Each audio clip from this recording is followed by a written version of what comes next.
mga 20 pesos na barya, alam natin sa mga ito ay merong mint mark or yung buy-buying script na tinatawag sa Tagalog.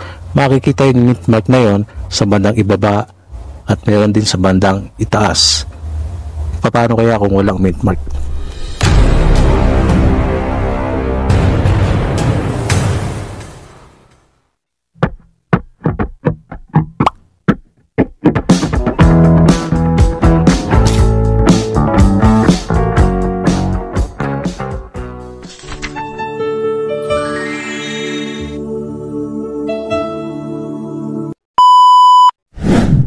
Mga ka-hunters, karamihan po nagbabalik-balik tayo sa 20 pesos na barya.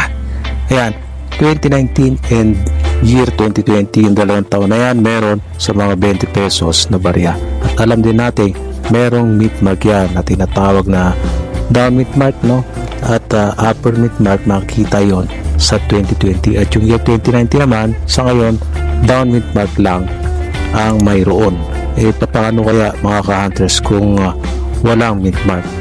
Di po ba kung kayo ay tumitingin sa numista or sa end up numista, makikita natin doon na wala namang variation na nakatala doon na without mint mark.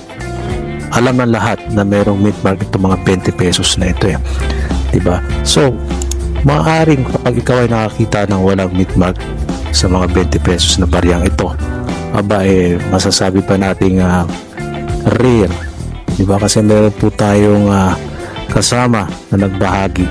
Ito pinakikita ko sa inyo, itong isang ito ay upper mint mark, yung buy-buying script niya, no? Nasa gitna ng word na piso at sa may inner circle sa ibaba. Ito yung kay Greg Contemprado. Totoo ba ang no mint mark na kumakalat ngayon sa YouTube? Salamat sa pag-share ito, Greg Contemprado. Ito po yung picture ng kanyang 20 pesos. Tignan ninyo mga hunters, wala kang makikitang mint mark, no?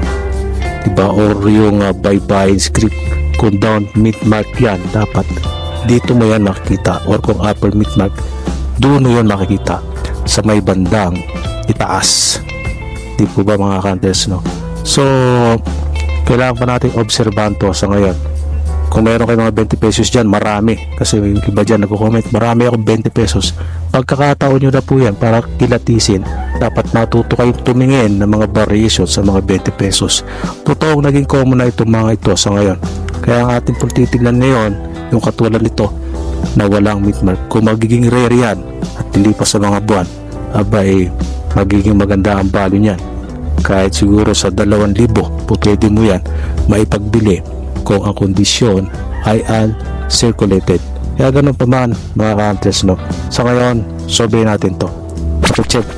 Kung meron kayo, i-comment at i-post sa ating page, Kalimay Online Facebook page, at huwag kalilimutang mag-subscribe kung ikaw ay bago lang dito sa ating YouTube channel.